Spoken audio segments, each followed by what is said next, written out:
Hello, everybody. So today we're going to be talking about how to overcome rejection inside the sales process, what you can do to establish more authority with the people that you're talking to in order to avoid having situations where they immediately shoot down your proposal or your ideas because they don't trust you, right?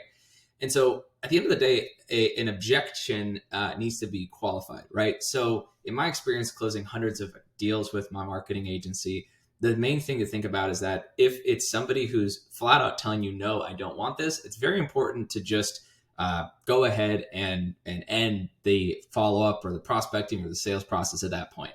The reason why is because I just truly believe that you just need to be respectful of people. And if people tell you no, you have to respect that, right? So that's obvious. The second thing, though, is if somebody says, I would be interested, but I would love to see this or that or something else.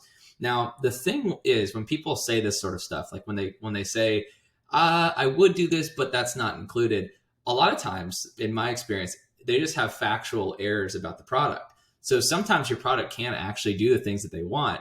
But if you don't pry and ask for more information, you're never going to know which things they might be missing out on.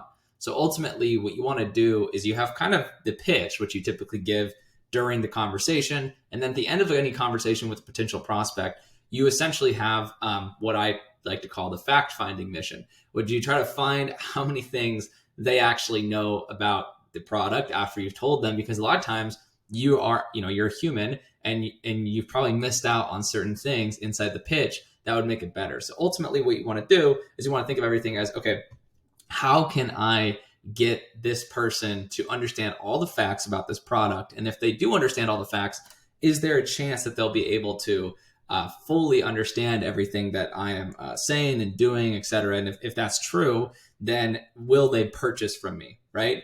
And if they understand all the facts and they still don't want to buy, then you can do things that are more around, let's say, improving the offer, improving the product, improving the sales pitch. Those are things that you can do. And then as a last point, one thing you can do to overcome objections and just overcome rejection in general is just to improve your confidence on the calls. Now, one thing I want to make very clear to everybody: when you're on calls with people are more likely to say no if you don't feel confident in what you're doing, right? If you feel really confident, you can actually be persuasive just through confidence. That's why it's charisma. Charisma is very persuasive. So if you can actually get people to feel the energy behind the product that you have, if you feel confident and excited and exuberant about a product, then you'll do a lot better. And so I think one of the main things to improve your sales process in general is just to simply ask yourself, is there something that, do I fully believe in this product? If you don't fully believe in the product, then you might want to examine that first. That's sort of the first thing when it comes to confidence around selling that you have to check off. You have to check that off, because if you don't, people are going to know, they're going to understand. So like when I work with my contractors on our team, I always tell them, hey, you need to bring more energy to the table if they're not getting as many sales. And that typically does solve a lot of the problems. Is they have to have more energy, they have to smile more, they have to be more happy, they have to be more confident.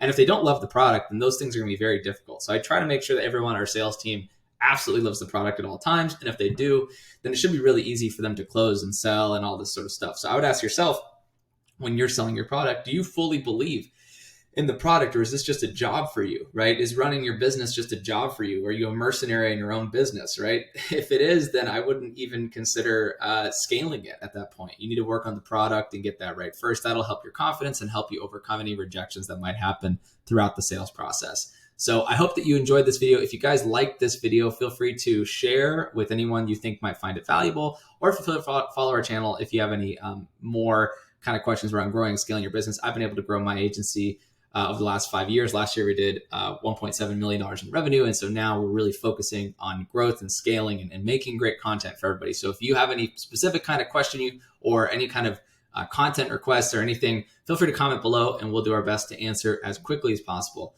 Thank you all so much. Hope you enjoy. Bye.